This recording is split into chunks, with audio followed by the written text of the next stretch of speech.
Good evening, everyone. My name is Rick Romano. I'm the president of the Chelmsford Business Association, and I want to welcome you all to the Chelmsford Center for the Arts. We're lucky to be in such a nice venue again, and my thanks to Chelmsford Telemedia for making this available to you at home. Doug Hausler has done a fine job in the past. I'm sure he'll do it again, of being a fair moderator, taking care of things tonight. And I do want to say a big thanks to all four people that you'll be seeing tonight, because stepping up in a town like Chelmsford can sometimes be a thankless job, but it's an important one. And my hat's off to you, so thank you very much. Without further ado, I want to bring Doug Hausler to the podium to get things going tonight. Thanks.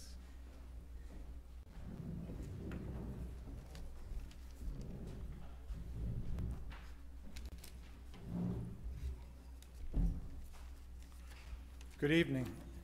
Welcome to the annual Candidates Night sponsored by the Chelmsford Business Association. We're broadcasting live this evening from the Chelmsford Cultural Center for the Arts in the middle of our historic district. We thank Chelmsford Telemedia for all of its efforts, and we also thank all of our guests, the candidates for moderator and selectmen, as well as the press and the viewers, both present and at home, all of you for participating. The program tonight will have two segments, and they'll be substantially the same. They will have, we'll follow with a short biographical introduction for each candidate, and after reading their introductions, we will proceed directly with questions. Throughout the evening, each candidate will have up to 1 minute to respond to the question, and as we end our portion of each program, each candidate will be allowed to make a 1-minute closing statement. Questions have been prepared in advance of tonight's program by the Business Association, and we also will be taking questions from the members of our audience, which will be reviewed in advance of being asked. Mr. Harrington will be walking around with any questions that you may write up on green cards that are on your tables, and he'll pick them up. They'll be reviewed and phrased appropriately and then presented to the candidates if we have time. Each candidate will also have the opportunity to question the other candidate, and we hope to be able to allow them to do that at least on 2 occasions. And in addition to the questions from our audience and the candidates and the Chelmsford Business Association, we will also have the press making questions to our candidates in any way or manner they so desire. As moderator, the Candidates Night Committee has authorized me to interrupt a candidate if, in my opinion, the answer is kind of going off key or if it's being viewed as non-responsive. Our goal is to keep the candidates focused on the question and not on their agenda. We ask the audience to please refrain from any table conversation during the program so that we don't distract our candidates from their participation in tonight's program, and more importantly, so that they can make their positions known. We ask the audience tonight also to withhold any applause until each of the candidates and at the end of the entire slate have concluded with their statements, and then we'll thank both of them collectively at the end. Tonight we'll start with the segment with Town Moderator. There are 2 candidates seeking the position of Town Moderator, Dick DeFreitas and John Kurland. Let me read their introductions as provided to us. Dick DeFreitas and his wife Patricia have 6 children, 19 grandchildren, and 2 great-grandchildren between them. Dick belongs to the following local organizations: Rotary Club, Lodge of Elks, and the Chelmsford Business Association. Having graduated from Chelmsford High School in 1957, he was inducted into the Chelmsford High School Hall of Fame in 2008. Dick received his Bachelor's of Science in Electrical Engineering from Lowell Technological Institute in 1964. He was the founder of Delta Lab Research Incorporated in Chelmsford, which employed 100 workers. Presently, he's Chief Financial Officer of ABC Payroll in North Chelmsford. Dick was an original town meeting representative. 2 years later, he was elected to the Board of Selectmen, and he was the Board of Selectmen chairman from 1993 through 1994. He became a library trustee in 1999, and once again a town meeting representative in 2001. 3 years ago, Dick was elected and has served as town moderator. He now stands before you as a candidate for re-election. John Kurland, his wife Sarah, and his family moved to Chelmsford in 1991 because of the outstanding school system. John moved his law office to Chelmsford in 1994, and he's been a partner in the firm of Kurland and Grossman for over 33 years. John's qualifications for town moderator include having been a recent former selectman and chairman of the board during his final year, a former member of the Chelmsford Finance Committee for nearly 8 years, and chairman of the Chelmsford Finance Committee for 2 years. He's been a town meeting representative since 2005 for Precinct 5 and now for Precinct 1. He's a founding member of the Greater Lowell Alzheimer's Association. He's a chairman of the board of directors of Goodwill Industries of the Merrimack Valley and has been for 5 years, and he's recognized as the 1996 Volunteer of the Year. He's a member of the Lowell Rotary Club since 1985 and served as a past president. He's also a past director of the Greater Lowell YMCA. We'll now turn to our first question. We'll do these alternatively, gentlemen. Dick, you'll be up first.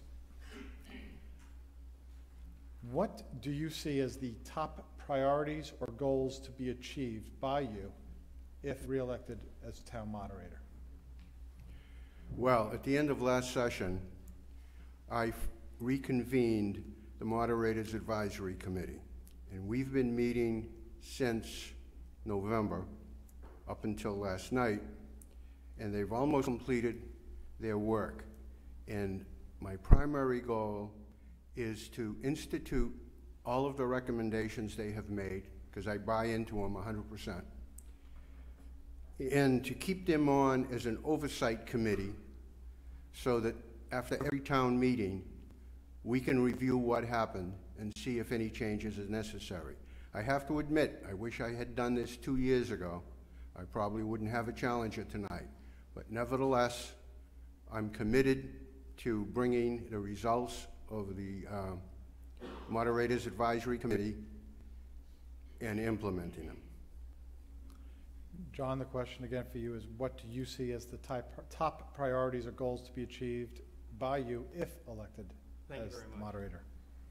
First of all, I would like to restore the type of town meeting that we had when Dennis McHugh had been moderator for about 30 years. They were transparent, they were efficient, they were respectful, and I think that the town meeting reps felt as though they were valued. So the town meeting is the chief legislative branch of our town. They pass the budget, they do the zoning bylaws, and I think that it's very important that we have a type of meeting in which we get the work done, and it's done in a respectful and transparent way. Okay, our second question from the Business Association, this is directed to John in the first instance. What makes you more qualified than your opponent to be elected as town moderator? Well, I think that it's really a matter of style.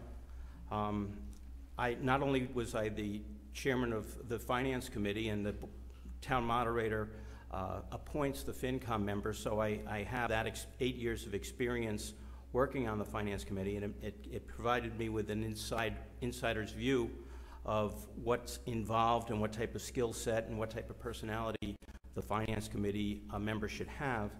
But I also was the chairman of the Board of Selectmen. I was the chairman of the Goodwill Industries for 5 years. I was a past president of the Lowell Rotary Club. So I've held a lot of leadership positions, and I have a different type of management style than my opponent. My management style happens to be more calm. I would like to think it's more respectful, and I think that this is not an issue-oriented election. I think this is really more an attitude, temperament, type of election. It's really a personality type of thing. Richard, the same question to you. Why are you more qualified than John to be the town moderator? Well, when you elect a new moderator, like I was elected 3 years ago, the town makes an investment in that moderator. There is a learning curve. There is nothing that can prepare you for this job. Not a degree in law, not a degree in engineering, not even a divinity degree, even though that might be closest.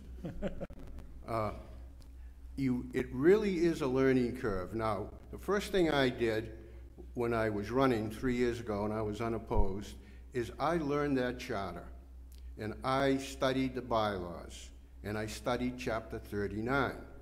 And I also got very familiar with the book Town Meeting Times, which is the Handbook of Parliamentary Procedure. Now, Chapter 39 and the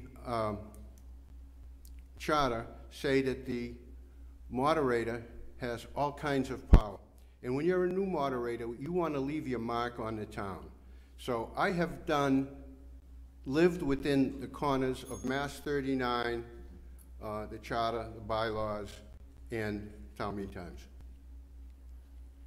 And like a moderator, I'm going to remind both of you, I'm going to do the same, and I will remind you, try to, when you hear that time bell, to please honor it. The next question's from the Chelmsford Business Association. This time, Richard, you'll have the chance to answer first. Each of you has previously served both on the Board of Selectmen and as a chairman of that board. Please identify to the audience an example from that past service while acting as the chairman of that board that best exemplifies why you should be elected as the town moderator. Well, I don't think there's anything you do on the board that prepares you for town moderator, because town moderator is a strictly non-political office, and the Board of Selectmen is about the most political office you can have in town. I took decisive action, and I wasn't afraid to hide behind any of my votes when I was board chairman. However, at this juncture, I am a moderator. I remain non-political. I don't comment on anything such as taxes or free cash. I'm only concerned with the goings-on at town meeting and that the rules be obeyed. John, your response? Thank you. What Mr. DeFreitas said is actually quite accurate. The Board of Selectmen is a very political position. We try to do things that we feel are best for the town, and sometimes they are not politically popular. On the other hand, the moderator is supposed to be completely nonpartisan. The moderator should allow the presenters of warrant articles a fair opportunity to present their position, and also those who are opposed to it. I've been able to do that, and I value the fact that while I was selectman, there were people who had different positions than myself, and I think that I've always treated them fairly and respectfully, and that they got to express their opinions, and sometimes their opinions were better than mine, and sometimes they may not have been. But just being able to listen is a very important aspect of being a moderator and a chairman of a board. So in that respect, I think there is some analogy there. But other than that, no. I'm going to ask each of you, I'm going to rephrase that question because I don't believe either of you really got to the heart. Maybe there is no true answer to it, but we're asking you to draw from your experiences while on that board as a chairman a particular instance where you can recall being the chair and you could point to the way you conducted that public hearing because you were moderating that hearing that would say to us that's why they should also be a town moderator. Was there any one controversial topic where you say you were able to shine as a moderator and as a chairman and blend that skill, and how did you handle it? So let's start with Richard on that, please. Yes, there's one that comes to mind. It was called water consolidation. The board voted 4-1 to consolidate the water districts. Somebody polled the board. I believe it was Tom Mills. And I was the chairman. And it came down to the 4 other people on the board wanted water consolidation, and I voted against it. So they asked me, why did I vote against water consolidation? And my answer was, I have nothing against water consolidation, but I do not want the water fees going into the general fund. Well, in that instance, I beat my board, and town meeting voted with me. John, is there an example you can point to? Sure. It's not one where I beat my board, but it's one in which I was able to get a very divided board to arrive at a consensus. During my chairmanship, we had a very conflicted board as to what to do with free cash in the budget. And we actually had 5 different positions amongst all of the selectmen. And I was able to shepherd the meeting in such a way that we were able to arrive at a consensus and in which the board presented a unified front when the budget issue came before town meeting, which was very important for the town to have a unified board.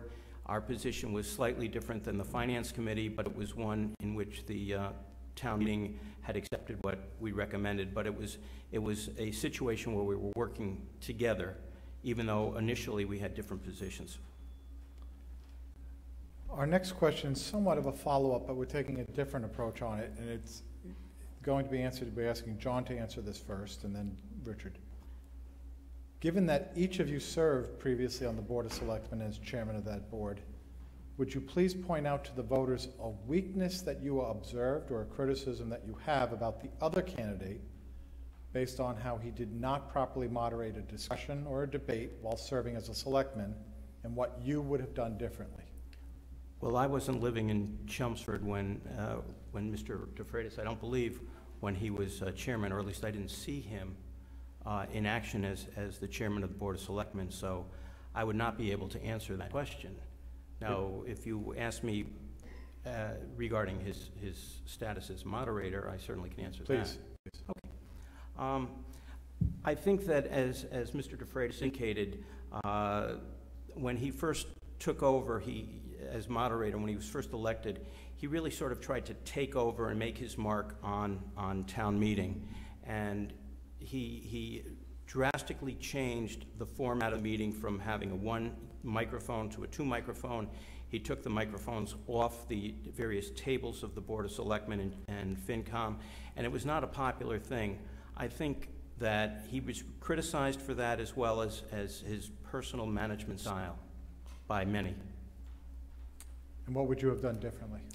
Well, I would have, well, first of all, I disagreed with the 2 microphone situation in the first place, and I think that the MARCOM, which is the Moderators Committee, will go back to the single microphone. But if I had thought about doing any types of serious wholesale changes, I would have consulted with the town meeting reps prior to implementing any changes, because I'm, as a moderator, a servant of the process, and that's just a different perspective that I have from my opponent.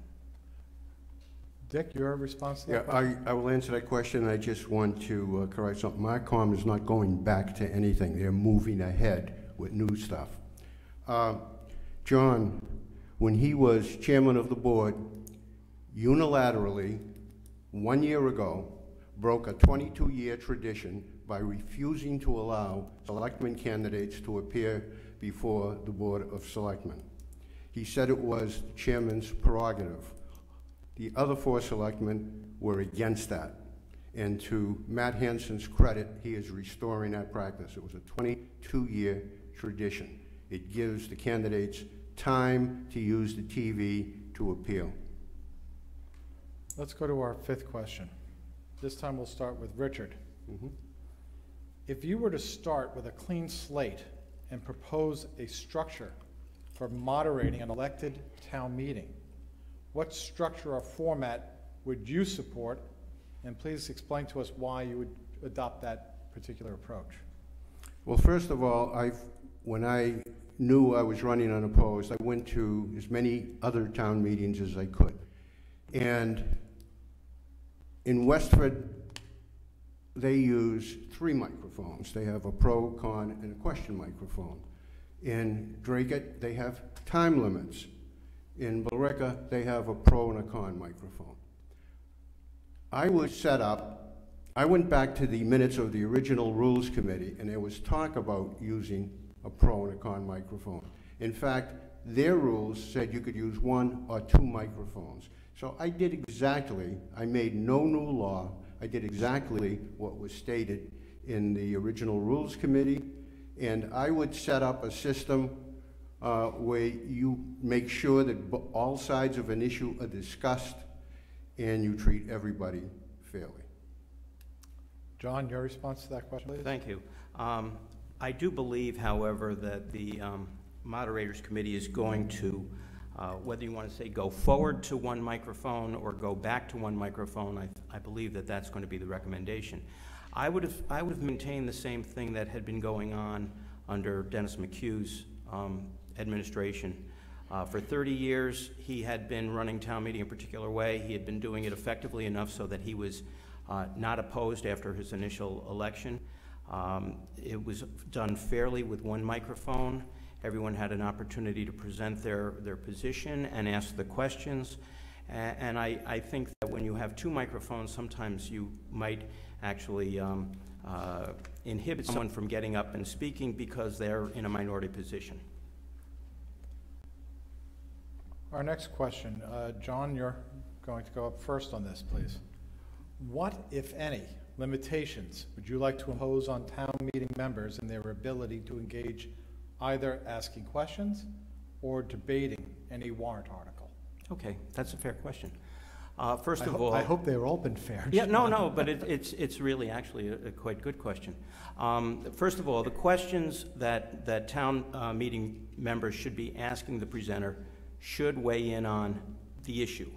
Occasionally, we've seen town meeting representatives actually sort of introduce the question with a speech that sort of indicates where they're going, and I don't think that's appropriate. I think it wastes some time. So you want to make sure that the town meeting reps are focused on asking the question. As far as debate is concerned, it's the same thing. Sometimes debate can go off on a tangent and not really address the matter that is directly before the town meeting. And you want to make sure that those comments are focused on the issue that the town meeting reps are going to be voting on. So that's the limitation. Richard? Yes, we're the only town in Massachusetts that has a separate question and answer period. And that is basically the big elephant in the room. The questions are supposed to be for information only. And we have reps that go up and give you a whole preamble before they ask the question. Working with MARCOM, there are rules coming from MARCOM that it will straighten out the question and answer period. They have decided to leave it in as a bylaw, and after, you know, the Moderators Advisory Committee, we work together on this. This is not something that they're forcing upon me or I try to intimidate them to doing. We have mutually agreed on what's coming down, and the rules will, I think, be fair and balanced.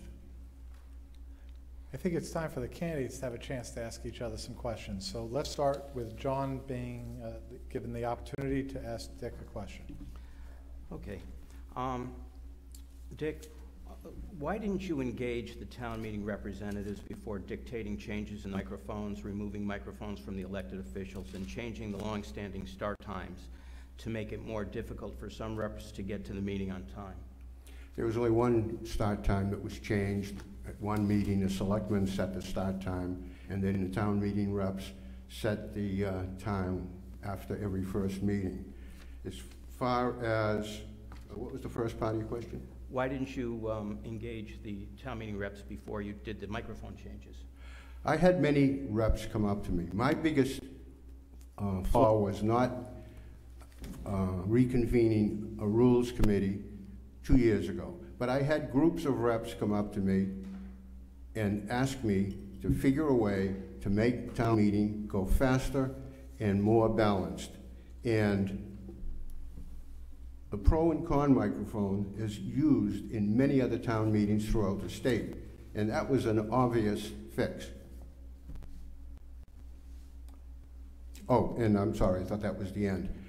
I'm an engineer by nature, and when I perceive a problem, I immediately try to solve it.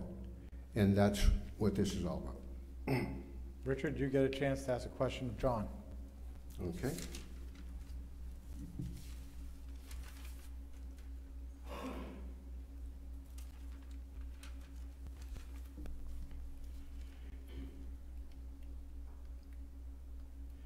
John, in your first year as selectman, you voted to oust Copeland and Page, our town council. Can you explain why you did that, and will you have a problem working with Copeland and Page if you become moderator? Okay, that's basically the reason why I, as an attorney, was critical of Copeland and Page's performance was because there was some litigation in which there was an offer in settlement that was made to a third party who was also in the same position of the town. In other words, the town was defending a lawsuit, and so was this third party. There was an offer made by the plaintiff to the third party and to the town, which Copeland and Page did not pass on to the town, to the Board of Selectmen or the town manager. And it was only as the result of finding out from the third party that we could have gotten out of some litigation for about $25,000, and it cost us a lot more than that in legal fees. So I was very disappointed in that performance. I wanted to hear from other town council to see if they would be competitively priced. And I've worked very well with town council when I was chairman. I'm going to exercise a moderator's prerogative here. There were basically two parts to Dick's question. The other one was, how comfortable will you feel if elected as town moderator working with Copeland and Page? I tried to get that. I know, thank you very much. But I ask you concisely, please. Okay. Actually, other than that, I believe that Copeland and Page has represented the town very, very well. We've been involved in a lot of litigation, some of which I believe is not meritorious, but Copeland and Page has defended the town very, very well since that one misstep. And I happen, as a fellow attorney, I happen to have a good personal relationship with John Gregorio and Lauren Goldberg, John Silverstein from Copeland and Page. So yes, I get along very well with them on a personal level. John, you have a chance to ask Richard another question. Thank you. I believe that the moderator guides the tenor of the meetings and determines the level of calm, respect, and efficiency in the meeting. Why do you think there have been so many complaints about these issues for the past 3 years? Well, I believe that there's a segment or a group of town meeting reps that have dominated town meeting for the last 10 or 12 years. And my changes, while they're within the scope of the charter and the bylaws, are a threat to their domination. Because first of all, I'm trying to make everything fair. I'm trying to give everybody equal opportunity. And the two microphones was to keep it balanced. You know, with one microphone, you can have a lot of people saying the same thing, and then you get down and somebody moves the question. Now, moving a question doesn't end the debate, but it puts it to a vote. With the two microphones, you go pro, con. So you do hear another side of the story before somebody comes in and tries to move the question. So there has been some pushback because it was a resistance to change. But change can be changed. Change is never permanent. Okay. Richard, your second question to John, if you have one. John, why is it so important to you to have a lawyer on the Finance Committee? Well, I think that most committees benefit from having someone with a legal background, especially when they're dealing with regulations and laws. When I was on the Finance Committee, I was the only attorney, but there's been a history of attorneys on the Finance Committee, and they bring a different perspective. There's 7 members of the Finance Committee. If they're all number crunchers or accountants and those types of people, an attorney brings a different perspective and a different outlook. As a matter of fact, when I was the chairman of the board of the Finance Committee, as a result of my legal training, I had discovered some errors in the way that Neshoba Tech had been handling their reports to the Department of Revenue. And it was the only time I challenged their process, and it was the only time that I was able to get all the other towns to get them to vote down a Neshoba Tech budget that was above the minimum requirement. We'd like to have the press become involved in our process, and we have someone from the Lowell Sun. If you'd introduce yourself to our candidates, and please ask any questions you so desire. Sure, thanks. Grant Welker from the Lowell Sun. How would you describe your moderator style? Obviously, Mr. Tratus, from your experience, and Mr. Curlin, how you plan to moderate, for example, more hands-off, more proactive, that type of thing? Like I said before, I'm an engineer by training, and I perceive a problem, I try to solve it. Everything I did was to make town meeting fairer, more balanced, and more efficient. And I stayed within the confines of Mass Chapter 39, the Charter, and the town meeting bylaws. Yes, it was a change, and yes, there was pushback, and I was actually flabbergasted by all the pushback. Now, if I had this advisory rules committee, and what I'll do in the future, because I want them to be as an oversight committee, is I will make no changes beyond what they have recommended without vetting it through that committee. I didn't have such a committee. If that was in place, that would have worked. But there were conflicting groups of representatives, and you know, it's who you talk to last that stands in your mind. John, your response to that? Thank you. My feeling about town meeting is that you value each town meeting representative. They're all stepping up, they're all volunteering, they're all trying to do what's best for the town. I don't view town meeting as one group against another group, and I don't try to envision town meeting as one in which one group controls the town meeting and runs things. I don't think that that's the way town meeting actually operates.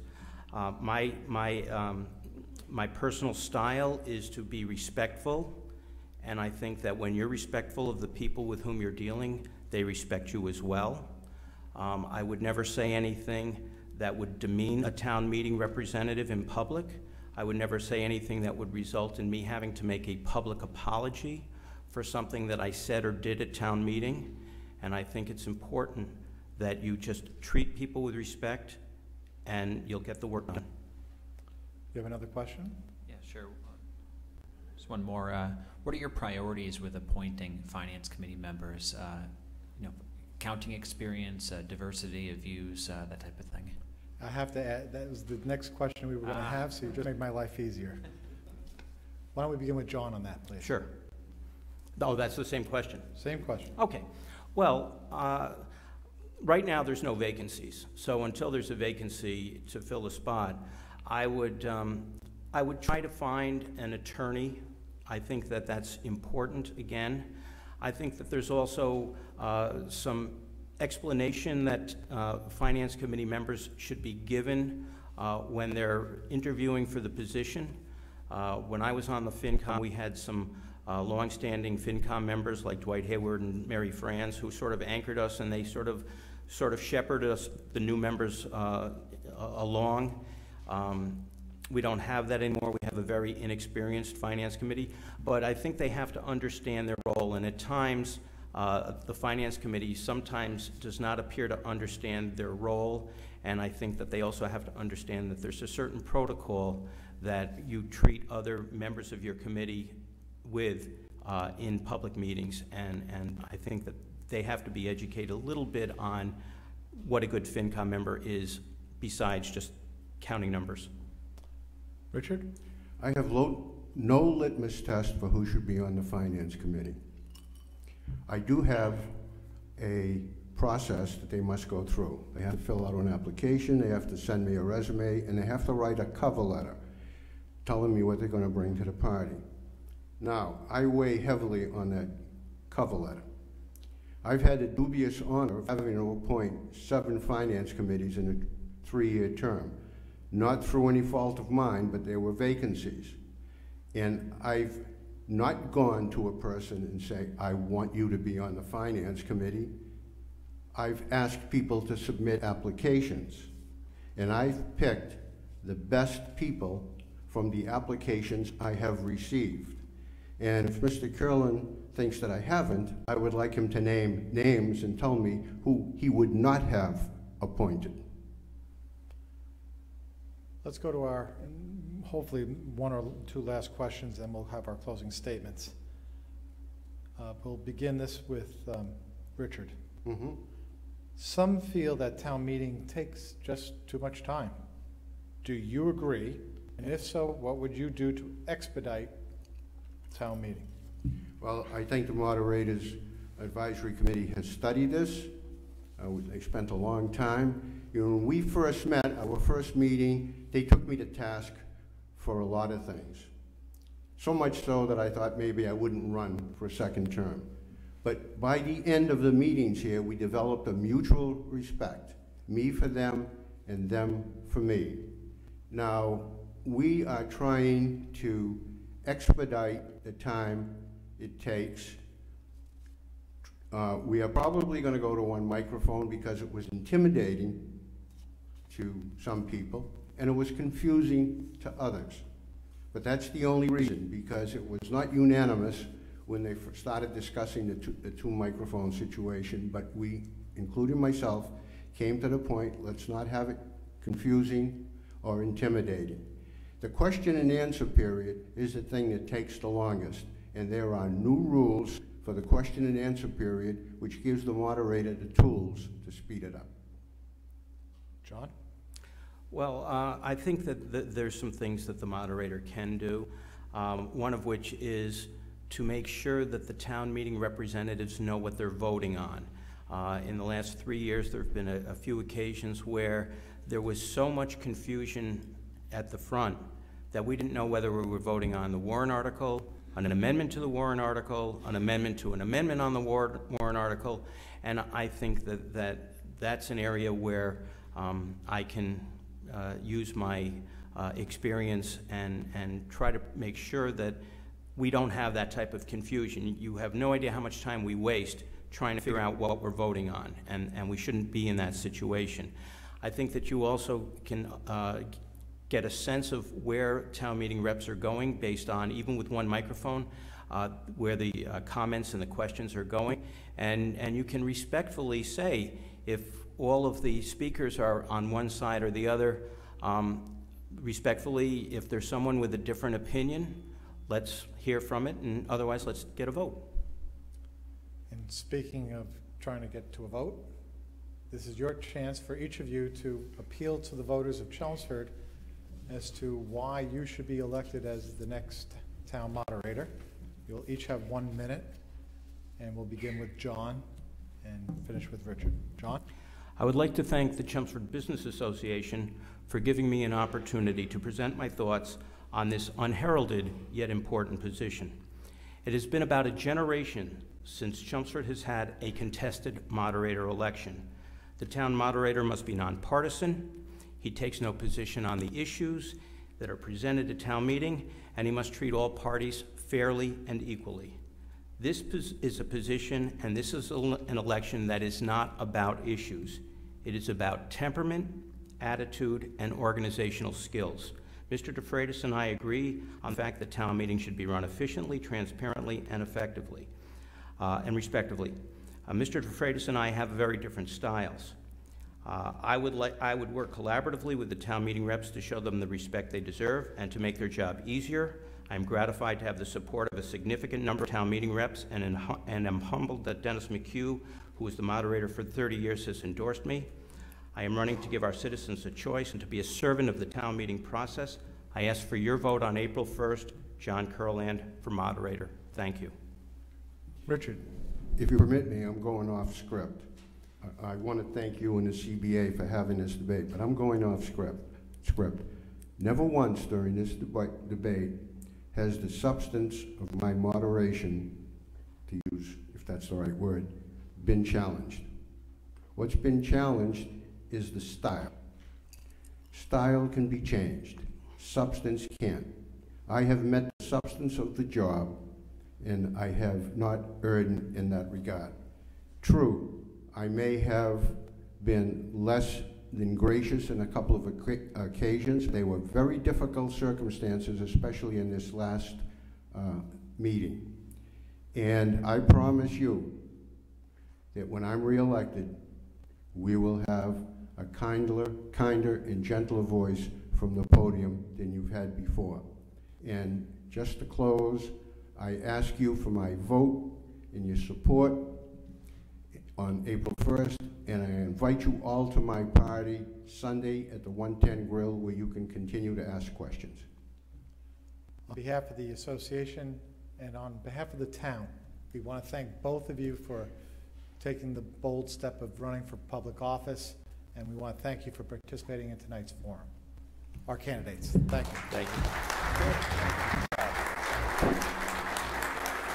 We'll take a short break, and then we'll begin with our selectmen candidates.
if we can get ready to begin our second portion of the program.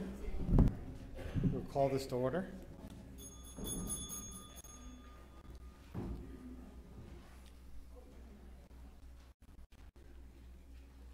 The second portion of our program this evening is for the candidates for the selectmen. There is one position available with two candidates, Joseph Reddy and Robert Joyce, Joe and Bob. Let me read their introductions that they provided to us. Joe Reddy, as a third-generation resident immersed in the Chelmsford community, believes in leading by doing. Joe's an independent small business owner, community leader, and father. Joe and his wife Amy, a registered nurse, have two beautiful children they are raising in the home built by his grandfather. His unique local experience brings know-how and understanding to successfully tackle the tough challenges facing Chelmsford today and in the future. Joe's a graduate of Chelmsford High School and Suffolk University, and he's the proud owner of a locally based Reddy Real Estate.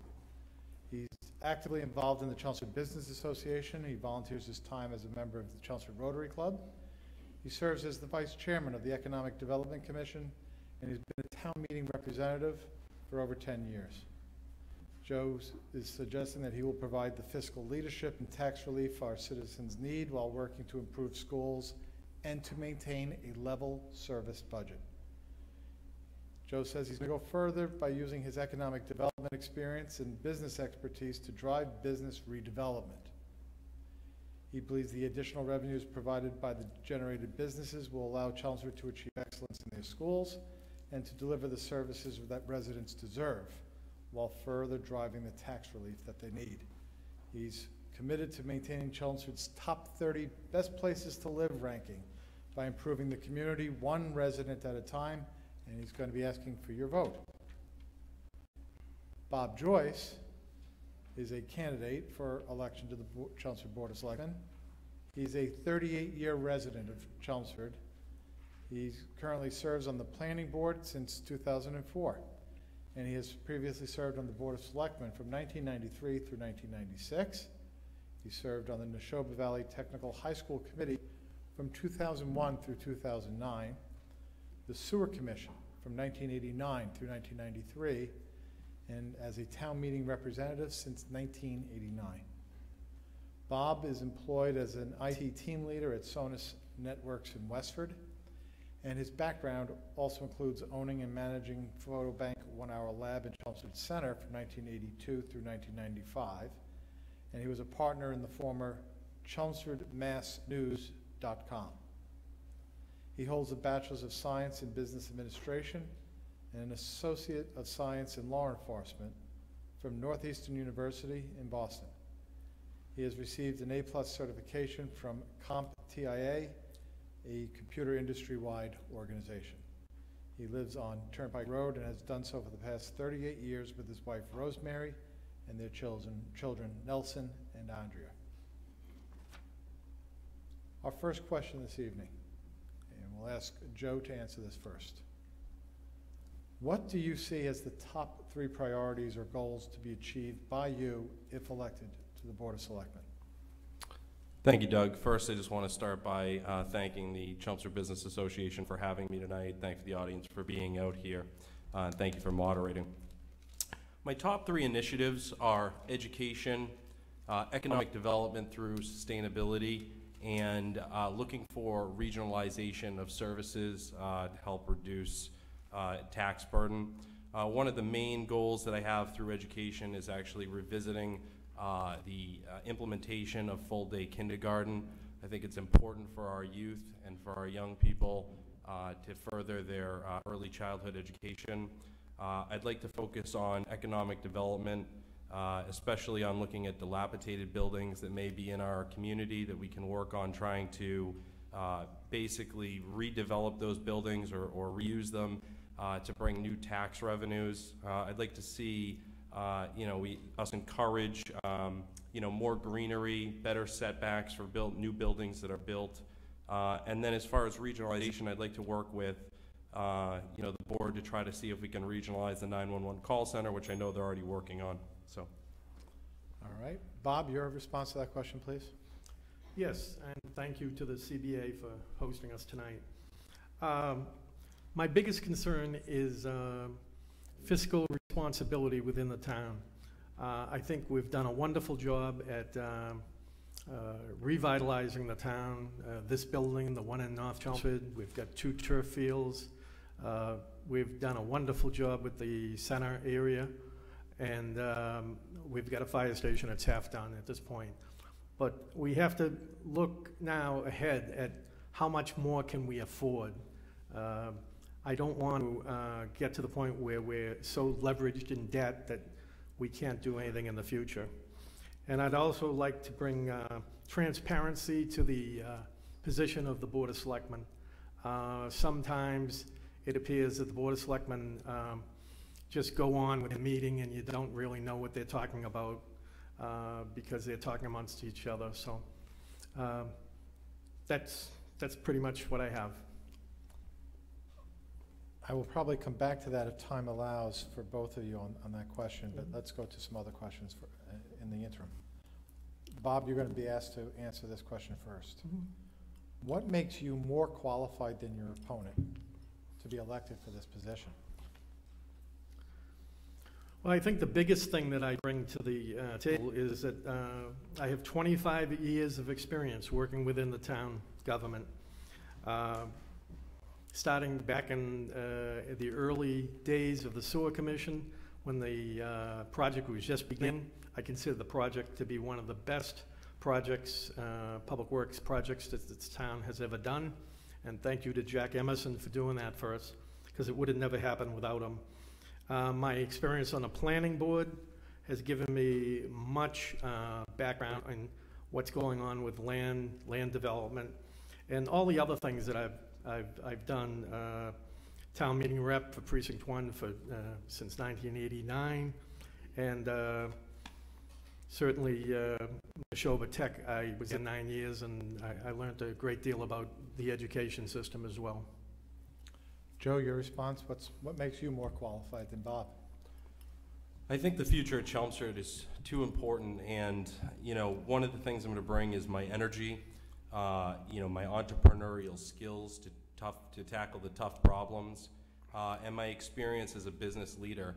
It's my philosophy and how we try to run government, which is the issues will always change, but it's how we approach the process. And I think it starts with listening to residents, understanding their concerns, and then trying to decide both sides so that we can decide what's best for the community and what's best for Chelmsford. As being a town meeting rep over the last 10 years, I've had an opportunity to try to work, with constituents and with community to try to make things better. And one of my main reasons I think I would be a better Board of Selectmen member is just the fact that, I have a good amount of leadership skills when it comes to business acumen, looking at budgets, and helping create consensus and lead people. So, our next question is directed first for Joe to answer. If elected, one of your responsibilities as a selectman is to participate in a review and to rate the performance of our town manager. Based on your observations and knowledge to date, how would you rate our town manager's performance, and what, if any, areas of improvement do you think he should focus on? Joe? It's a very good question. I would rate his performance as excellent. The reason I would say that is because he has achieved the goals that were set forth to him by the Board of Selectmen. And I think it's very important as a member of the Board of Selectmen to decide what the goals of the town manager will be. And as a leader for this town, I will set those initiatives with my fellow board members. We'll sit down, create what's expected of him at the beginning of the year, and he'll be judged on those goals at the end of the year when they're completed. And if he hasn't performed the goals and initiatives that we've set forth, then I would rate him honestly. But based on what I've seen and the performance that's been done, he's an excellent manager. Let's go to the second part of that question. I'm going to ask Joe to respond to this portion of it. Sure. You've extolled the virtues of our town manager, but he is like anybody else. He's human. Everybody can get better. Sure. What areas should he be focusing on, in your opinion? Well, I would say the one area he could focus on is trying to, you know, look within the budget to try to create, you know, efficiencies. You know, certainly he's done that, but we can always do a better job. You know, I talked about trying to implement full-day kindergarten. I think we can work a little bit harder at seeing where we might have additional wiggle room so that we can fund that within the within the budget. So I think there is room for him to improve, and I think anybody can improve, and I think that that's important, and that's what keeps people coming back to the job. Bob, the question to you, again, it's twofold, basically. One is, how do you rate our town manager to date, based on your observations and knowledge? And then, what areas do you want to see him improve in? Well, it's kind of difficult from the outside to evaluate, but I do attend quite a few selectmen meetings, so I have had contact with him. I would rate him as good. There are areas that certainly I'd like to see him do a better job, and certainly that is in the area of communication. And he has a tendency to get mad at you if you get up to the podium and ask a question or something. He kind of, you know, gets real stiff, and so I think there's room for improvement. I think he does a good job. My previous stint as a selectman, I certainly held Bernie Lynch's feet to the fire, and I would do the same thing with him. The goals are only good if they're going to turn into real accomplishments. Setting goals that are just goals don't mean anything. But if he were to find a situation where we could roll back taxes, or at least keep the taxes the same for a year or two like they did in Lowell, you know, I would certainly say that's an accomplishment. So I think it's all based on accomplishment, not goals. Our next question, and Bob, we're going to ask you to answer this first, please. In order to accomplish goals on a 5-member board, you got to work as a team, because you need to get 3 votes to get any kind of proposal or concept passed. What in your past experience best illustrates your ability to create or forge a consensus? Okay, well, while I was chairman of the board back in 1996, there wasn't a great deal of consensus there, because there were some very controversial items like public safety director and ambulance and center school. But I think that, what was the second part? Well, what did you do to forge the support you needed for that particular item? And as a member of the planning board, I've not sat in a capacity to gather consensus as chairman or vice chairman by my own choice. I didn't choose to pursue those. But we have had consensus on certain items that have come up to the board, and depending upon what they are, I either give good consensus or none at all. Let me follow it up then with you, Bob. What would you say is something inherent about you that forges consensus? What characteristics or qualities do you have that make people want to work with you on something? Can you point to a particular item? Not anything particular, but certainly I'm a friendly guy that you can approach. I don't think a board, any board, has to be totally unanimous in what they do. I think the best consensus comes out of differing opinions. And when you have different opinions from people, then you can mold a better policy or procedure or whatever you're working on. But it doesn't have to always be unanimous. So the consensus thing is what it is, really.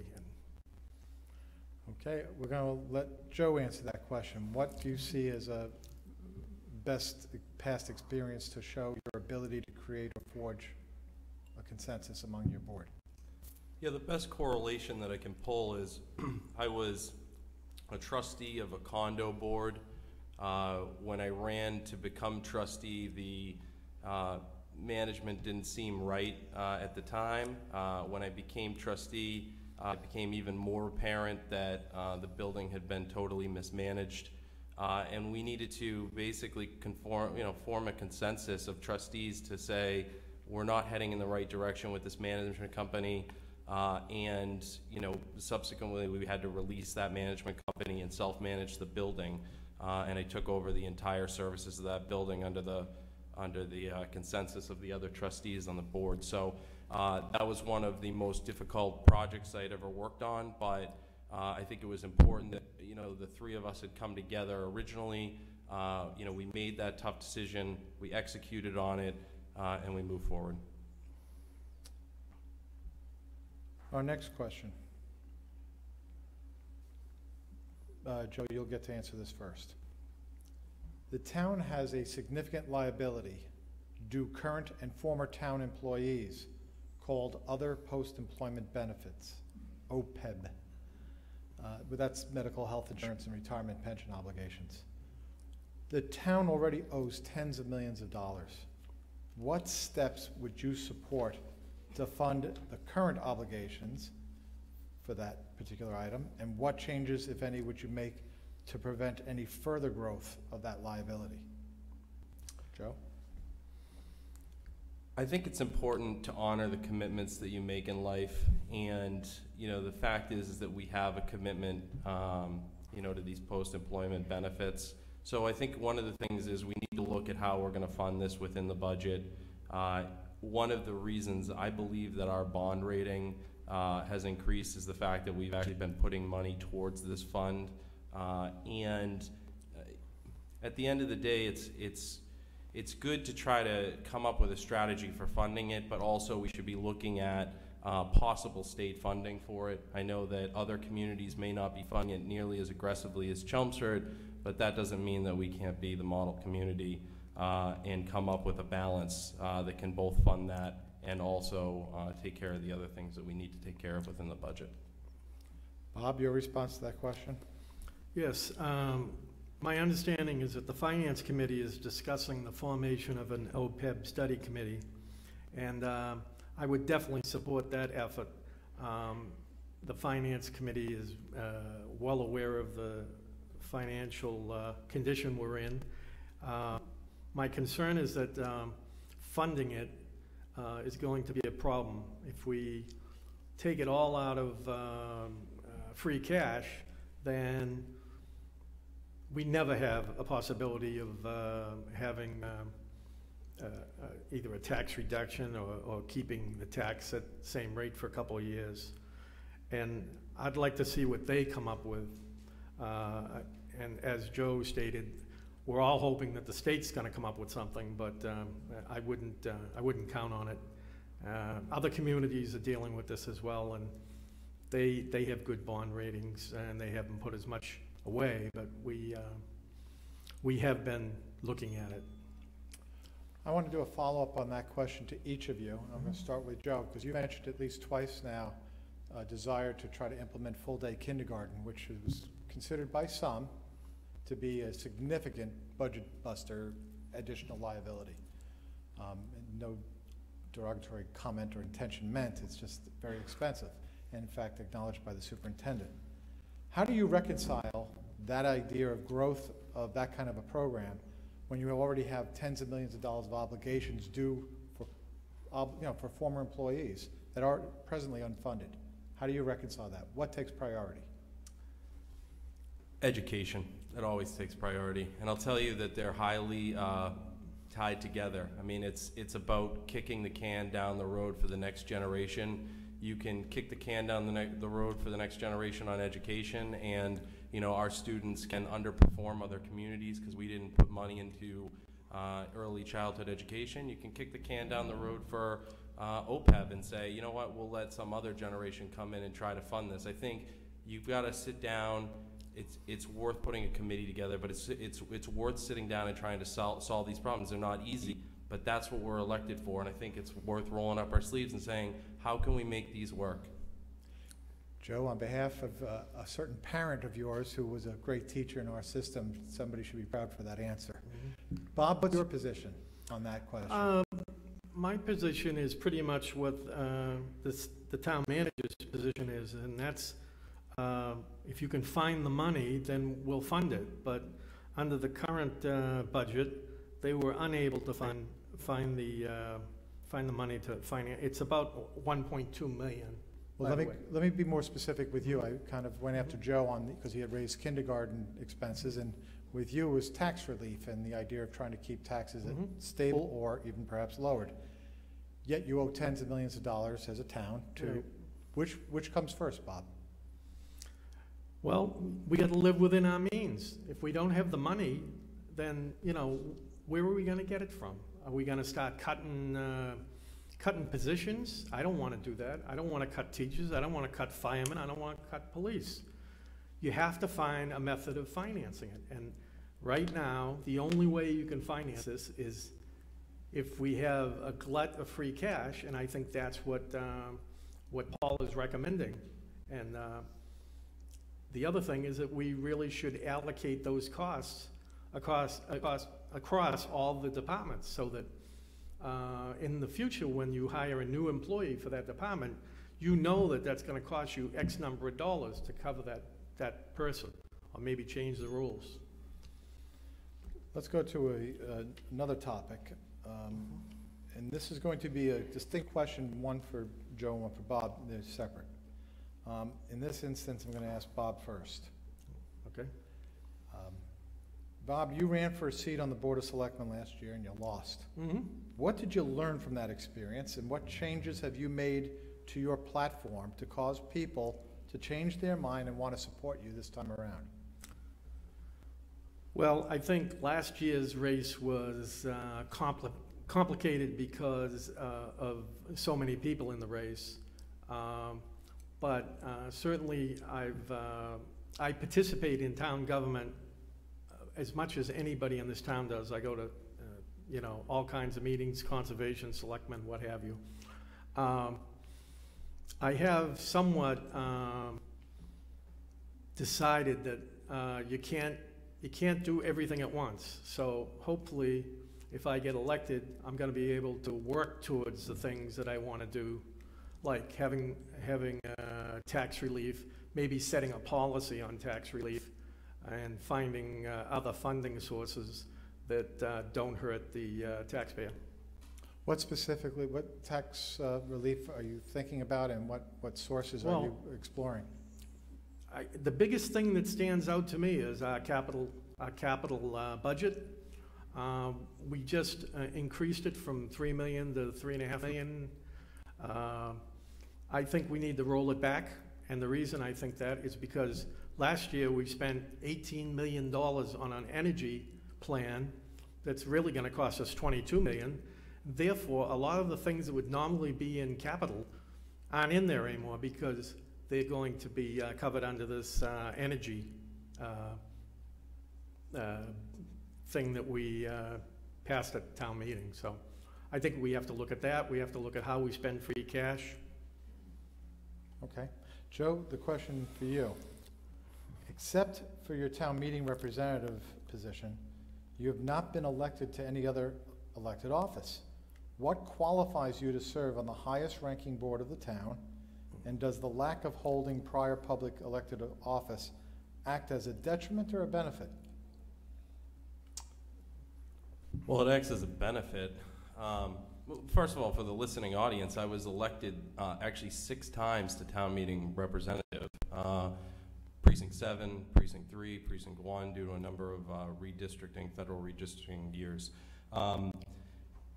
At the end of the day, I've served on the Economic Development Commission. It may not have been elected, but it certainly brought good experience towards the town. And I've also been very actively involved in other people's campaigns. I don't think that leadership needs to be enacted by being at the highest level all the time. I think you can enact change at any level by simply voicing your opinion and making people know, what you think priorities are, and mostly through building consensus, reaching out to people, getting them to understand what your positions are, and hopefully getting them to buy into it.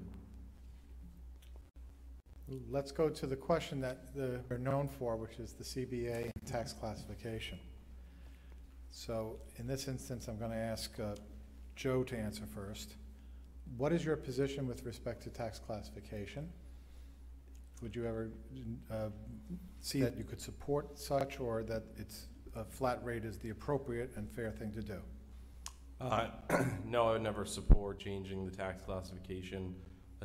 I believe strongly in a single rate, and I would never want to change that. The reason is that our community makeup is mostly small businesses, and the change in that structure would affect those businesses most adversely.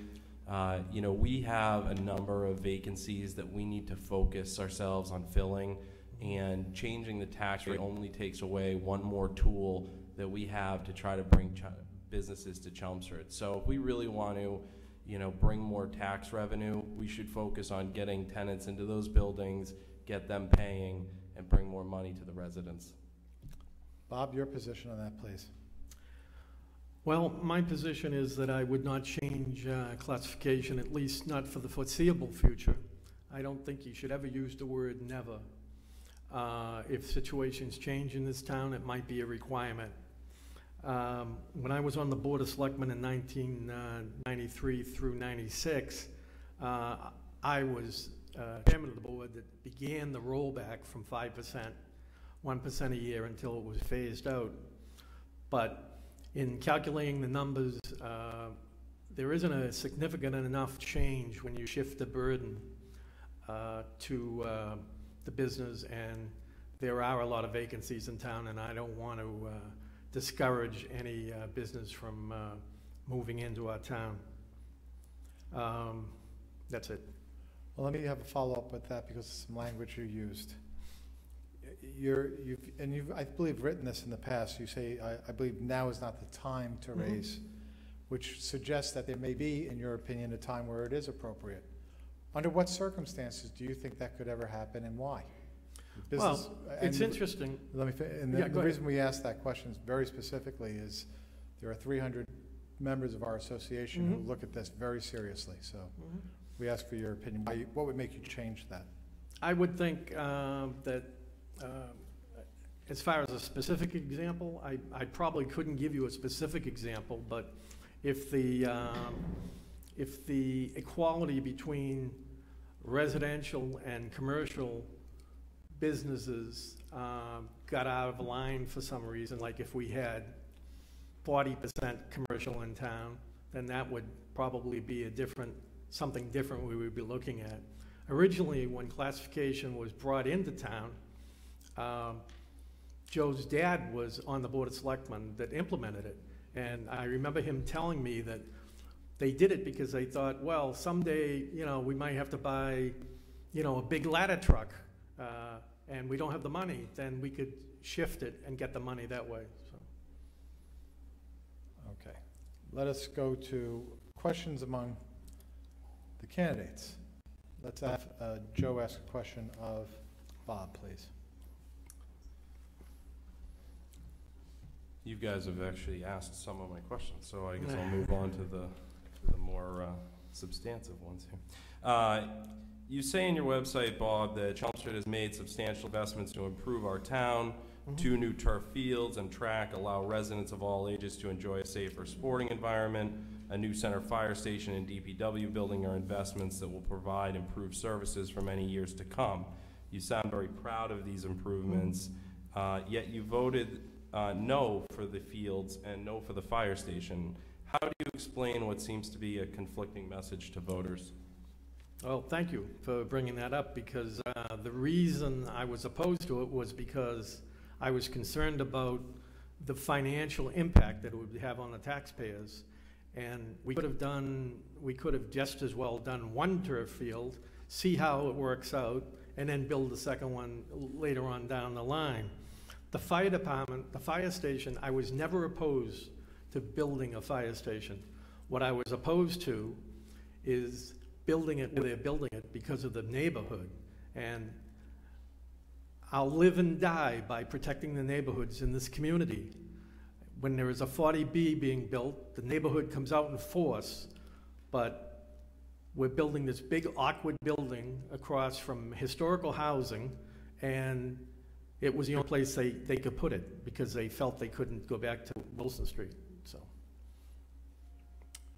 Bob, your question to Joe.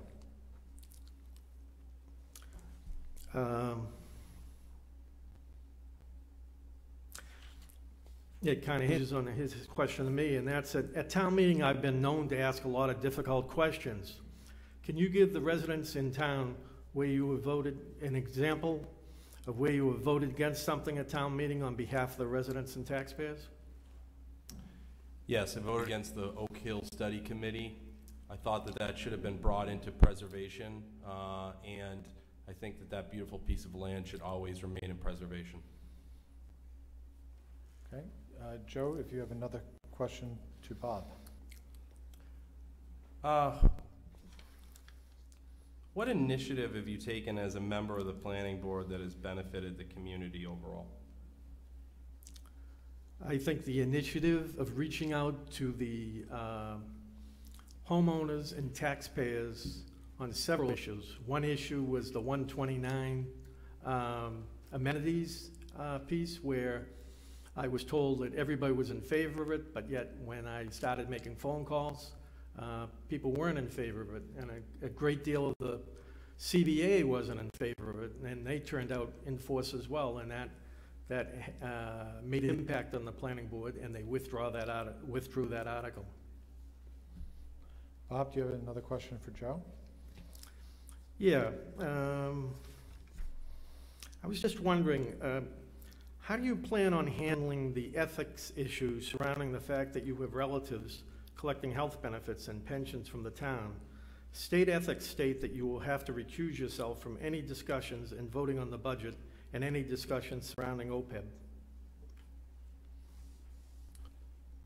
Well, I always try to act as ethically as possible. I would definitely ask the Ethics Commission what their ruling would be on that, and you know, if it was a situation where the Ethics Commission felt like I needed to withdraw my vote, then I certainly would do that. Okay. We again invite the press to join in this forum, and we'll have the Lowell Sun direct questions to the candidates. Thanks. You both mentioned tax burdens. How would you balance giving some tax relief to some obligations like free cash, OPEB, things like that? Where on that spectrum do you fall between those two ends? Who's first? Which one would you like to have? Oh, to both. Well, who would like to answer first? Well, why don't we have Bob answer first, please? Okay. I think that, as I stated before, the debt thing is something where we can, if we put the brakes on somewhat for a few years, we can get some money, the debt will come down, and that will help us. The free cash, and for people at home that don't know what free cash is, it's the amount of money that's turned back to the town at the end of the fiscal year, and it's accomplished by either overstating your budget and returning money, or overstating or understating your receipts and getting more receipts than what you originally predicted. So it's the taxpayers' money, and that should go back to the taxpayers. But I understand that we had to beef up the stabilization account because it had been drained during the last administration. And it's up to a good number now, so I think we should start doing other things with that free cash. Joe? I think it's really looking at solving tough challenges in the following sense. First of all, Paul Cohen, I gave him a rating of excellent because he was able to increase our bond rating. When you increase your bond rating, you pay less money on interest, so that's a savings to the town. I think it's important to look at energy aggregation. I think that there's savings that can be had there, and I think we've done some of that with our schools already. And I think it's a matter of looking at other areas in the budget that potentially there could be savings. And so for me, it's not about going in there slashing taxes. It's about how do we get creative? How do we come up with really good solutions? But they might take a little bit extra, putting your foot forward and making it happen. And I'm really somebody who wants to roll up my sleeves and make those kind of adjustments to our tax bill. And if the son has any other questions? Sure. With economic development, particularly the town center, how proactive or aggressive should the town be in fostering some of that development? For example, the board considered eminent domain for the Oddfellows building. There are also some recommendations in the new master plan. How aggressively should the town act in encouraging development? Let's have Joe go first on this one. Good.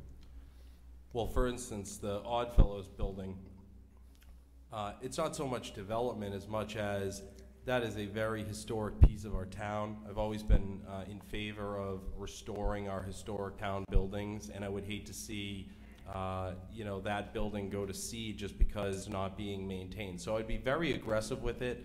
I believe strongly in property owners' rights, so I wouldn't want to be going as aggressive to take it by eminent domain, but I'd like to use my bully pulpit and also work with those individuals to try to make that building in particular be restored. And in addition to that, I'd like to see them buy into the vision of the Brook Walk, continue Jim Lane's great work on that and the Board of Selectmen, and try to make that project come to fruition. Bob, your position on that? Yeah, I've felt all along that the study committee that was doing that, I mean, they did an excellent job, but I've always said to the members that we need a buy-in from the business community. And I was hoping that maybe it would be a partnership where the owners of the buildings would participate somewhat. And initially I was really lukewarm to the whole thing, but recently the state has evidently scheduled some money, about $5 million, which could be used down there. And one of the things I spoke to John Harrington about was part of that project is signage, and that would be a nice project for the Business Association to get involved in, and I think it was only about $300,000. So I will support what's going on in the center. Does it sound, and we have some extra time here, so we'll ask another question from the audience. I'm going to ask Bob to answer this question first. Can you identify any particular issue or a decision or a position made by the current Board of Selectmen that you disagree with? Yeah, I think the decision to place the fire station where they placed it, the Wilson Street plan was a much better plan, even though it had been turned down twice, but people would never give them the offer that we would fund it out of free cash or lowered debt. The debt was going down, so we were able to replace the old debt with new debt. If that was suggested as part of the Wilson Street project, then I think it would have gone through. It was a much better design. It had drive-through bays. It would be in the right place. So I think the Board of Selectmen kind of closed their eyes to pursuing that. The library, it took 3 or 4 times before we got it approved, so we could have done the same to fire department. Joe, on that question, what issue, decision, or position of the current Board of Selectmen would you disagree with? I disagreed with them not acting swifter and probably taking the ownership on grinder pumps. If I had been on the board, I probably would have tried to take that issue on as a Board of Selectmen.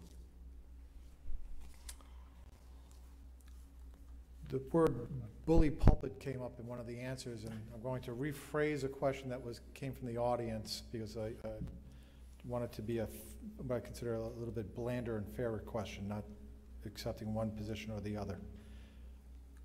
Should the Board of Selectmen use a bully pulpit approach with respect to 40B projects that come before it?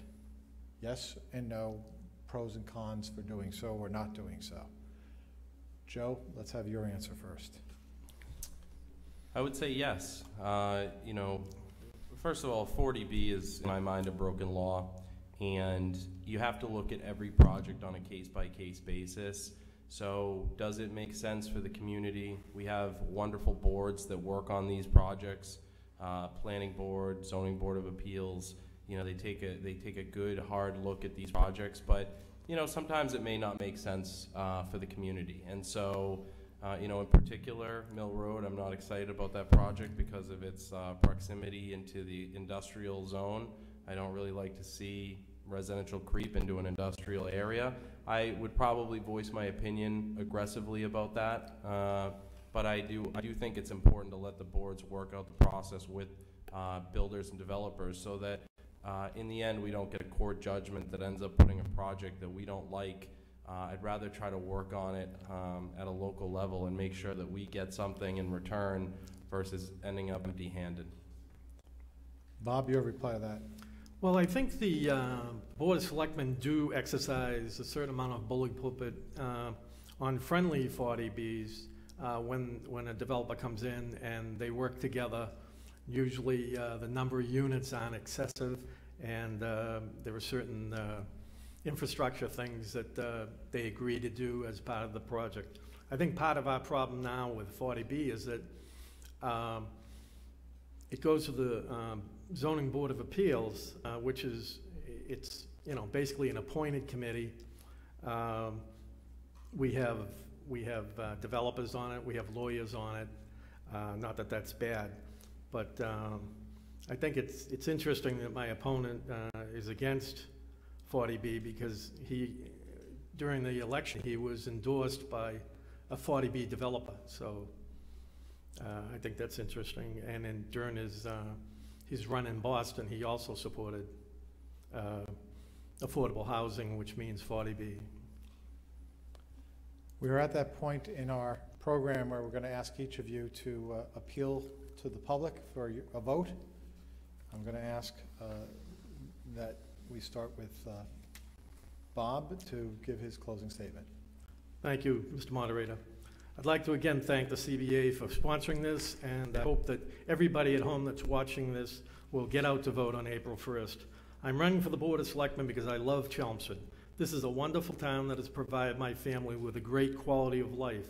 As your selectman, I will work hard to ensure that all residents are able to enjoy the quality of life that Chelmsford can provide, including our town seniors who made Chelmsford what it is today. Chelmsford is great, and I want to keep it that way, but we also need to keep it affordable. Over the past few years, Chelmsford has made substantial investments to improve our town. We have renovated the Town Hall and Center Town Hall, both of which serve as great resources for our community. 2 new turf fields and track allow residents of all ages to enjoy safer sporting environment. A new Center Fire Station headquarters and Department of Public Works building are investments that will provide improved services for many years. As I talk with residents about my candidacy, the resounding message I have heard is tax relief. Residents are wary of town spending and want to see a slower rate of growth of their property taxes. And they expect the Board of Selectmen to not only hear this message, but to, I will bring business experience and 25 years in local government. My name is Bob Joyce, and I pledge to bring accountable leadership, fiscal responsibility, and transparency. I respectfully ask for your vote on Tuesday, April 1st for the Chelmsford Board of Selectmen. Thank you. Joe, you are entitled to a response, and it'll go longer than the minute, so yeah, to be fair. All right. I'd also like to thank the CBA, Doug Hausler for moderating, you, the audience, and Jim Lane for his outstanding service to our town. My name is Joe Reddy. I'm running for a vacant seat on the Board of Selectmen, and I hope you will allow me the opportunity to showcase my energy, my entrepreneurial skills, and my experience as a business leader. As a member of the Board of Selectmen, I'd like to improve on our top 30 ranking as one of the best places to live in America by focusing on my core values of making Chelmsford an affordable place to live, improving and maintaining the quality of life, and maintaining the quality of our schools. In my first term, I'll focus on my 5-point plan, which is making the communities better by serving each individual resident and the community as a whole. Look to enhance our tax revenue base through better ideas for redevelopment. Looking for partnerships in corporate and government sectors for grant money and additional revenues. Work collaboratively with the school administration. Create a series of public forums to continue the focus on understanding what is important to our community and how we can improve and move forward. Please go to my website, joereddy.com, for more information. feel free to stop by my campaign party at the Chelmsford Elks on Sunday, March 16th from 4 to 7. It's a little St. Patrick's Day shindig. All are welcome, and I kindly ask you for your vote for Joe Reddy on April 1st. Thank you. On behalf of the town and everybody in the audience tonight, and as a resident and a business owner, I thank you for having the courage to run for public office. We wish you well in your campaigns, and let's thank them for participating.